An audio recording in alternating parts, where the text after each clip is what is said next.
Sarah Bond had a great article in The Fix about two studies that say drug users, on average, are about 15 IQ points more intelligent than non-drug users.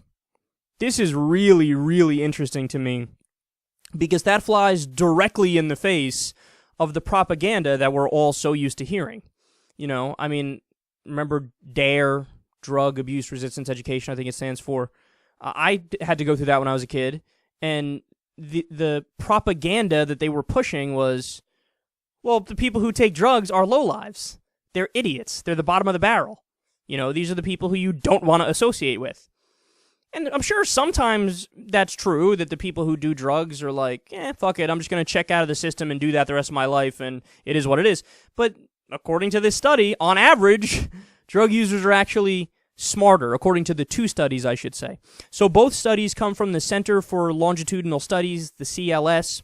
One was released in 2011 and another in 2012. Both studies followed 17,000 people from when they were young, and they found higher IQs correlated with an increase in drug use later on in life. Now, the reasons as to why that is are speculative, but those are also really interesting. So let me give you a few of their ideas. One idea is that intelligence is linked with an increased need for stimulation, and drugs provide that stimulation. And the reason why that's a positive thing is that the stimulation keeps us sharp for problem solving, and it ups our ability to do critical thinking in a survival situation. When we're faced with a difficult situation, those people would be more sharp. So that's one hypothesis they had. The other idea is that smart people are oftentimes bored and isolated and depressed because high IQ people are linked oftentimes with social maladjustment. We all know that stereotype of like the really smart guy who's like alone in his dark room because he doesn't like get along well with people because he's so smart he just doesn't link. You know what I mean? There's a social weirdness there. So the idea is that the isolation leads to trying drugs.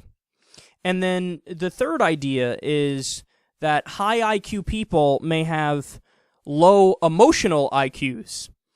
And there's a link between low emotional intelligence and drug use. So think of like what came into my mind when I read that is like, oh, okay, so it's like Dr. House, for example, always popping the Vicodins, and he's this brilliant guy who solves all these cases. And of course, he's a fictional character.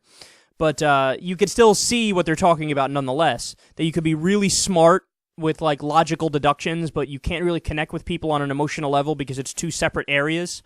Same like Sherlock Holmes too. I know, again, granted, another fictional character, but you can imagine such a character, somebody who is really intelligent and a real logical thinker, but their emotional intelligence is low. And a lot of scientists and doctors are like that too. You know, I've experienced that in my own life. I'm sure a lot of you have. I know that's anecdotal, but the stereotype of like a cold-hearted, you know, stone-faced scientist who's just trying to get the answer, and he's not like the best father, for example, or something like that.